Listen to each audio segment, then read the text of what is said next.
Textured terracotta side tables are all the rage in home decor right now, but they can run upwards of $300 to $500. So if you're on a budget, good news, we got this guy. Designer Christian Dare is here to show us how we can make them for a whole lot less. You are always on top of the trends, but you're always good at DIYing them. But talk to me first about why this style is so popular right now. Yeah, so I think it's really popular. I think if you look through the design history, which I love doing a bit of a history buff, is when we go through sort of like economic downturns or uncertainty, we crave the handmade, the homemade, the texture, the organic. It's kind of nostalgic, right? Yes. And then when we're doing really well, we love slick, new, brand new, shiny, right? Forget the so old we're like stuff. kind of manic up and down, right? But it's like, so it's that time where we really love that handmade, that homemade, which I appreciate because you can DIY it. Because sometimes when you want to buy it in a store, I was pricing them out, they're hundreds of dollars. Yeah, and it's like, I mean, you could afford one, whereas you can DIY maybe several of them, maybe 6 of them.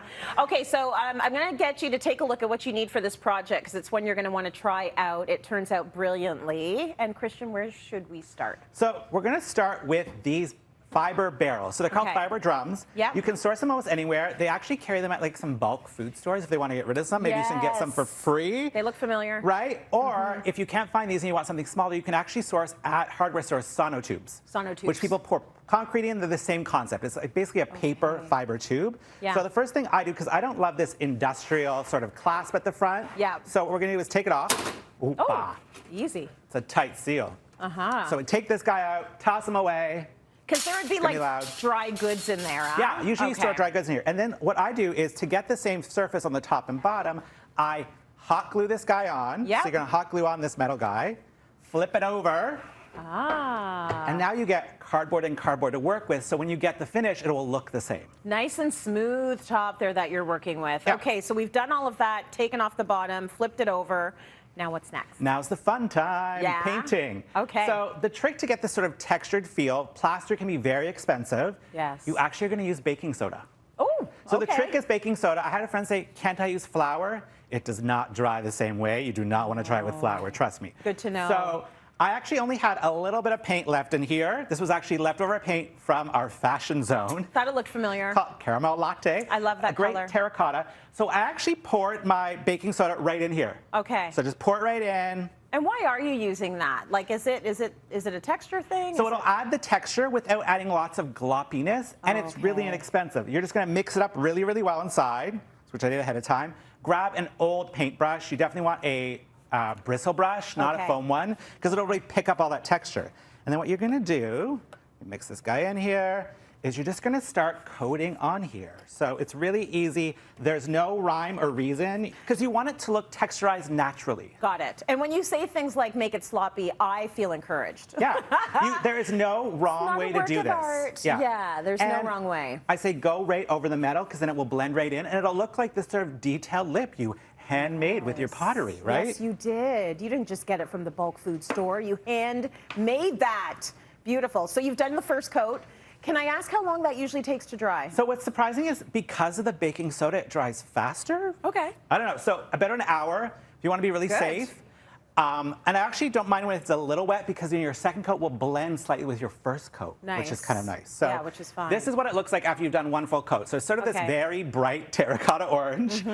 And then we're going to add another coat on. So for my second coat, I actually grabbed another sort of leftover paint I had. Yeah. This sort of deep pinky color. So you can see I pre-mixed this. That's the consistency you want. Yeah. It's almost like, I don't know, like a drywall compound consistency. Yes. So it's thicker. It's thicker, so you're getting that texture. So same concept. You can actually use your same paintbrush, because we're just mixing in and out, right? Different colors.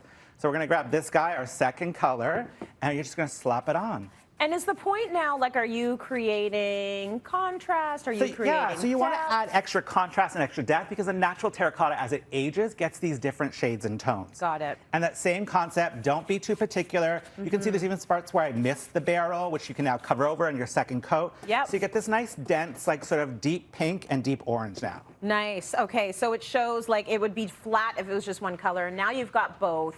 It's got this gorgeous texture to it as well. Yep. What's our next step? So third step is Yeah. we're going to age it even more. Okay. So you can see terracotta as it ages, it gets almost this like blooming, this sort of white blooming. Yes. So the trick to do that is dry brushing. So Yep. you're just going to grab any sort of leftover paint you have in a white. Mine's actually one called face powder from Benjamin Moore It's that I like had a left over. creamy, It's like a creamy white. yeah. So you're going to put a very little bit on the end of your brush. Okay. And then you're going to dab it off on some paper towel because you want this very dry. And then Got you'll it. see as you dry brush on, it sticks just to the high levels Yeah. that you've made with your texture. Oh, nice. Right? And it that's really what you makes that want. texture pop, as you Yeah. can see in this last guy. Okay, good. So this has all the colors mixed in together. Yeah. Gorgeous, ready to, is it ready to be used or do we have more steps? Almost. Almost. So 2 steps. Okay. So I like my stuff to age, and I'm not too worried about it getting damaged a bit, Yeah. watermarked, etc. I think that adds to it. But if you're worried about watermarks and kids that don't use coasters, I would just put on a clear coat Yes. finish. There's a protective finish in Yes. matte that you can put on top of it. Yeah. If you want to, you can see one of these I put on wheels. Yeah, what a great idea. So you can move it So you move around. that around. Or you can add your own little feet to the bottom. Okay. Right? So you can add these little feet, and I like it because it raises it off the ground. It makes it look Absolutely. more like a great side table. Yeah. And because they come in different heights, it'd be perfect for by your bedside, by your table. Yes. I would say do not put them outside. Yeah. They are technically made of paper. Right. So in a rainstorm, Yes. they may get soggy and wet and Got fall it. apart. But I think they're beautiful inside. If you had a covered porch, they'd work also. And then you can see, if you don't want to be as colorful, Yeah. these are the ones I did in like 2 shades of green, Beautiful. 2 shades of cream. So you get these more natural texturized side tables. Gorgeous, and they can go from room to room in the house. Thank you so much for that, Christian. You can find these step-by-step instructions up on our website, cityline.tv.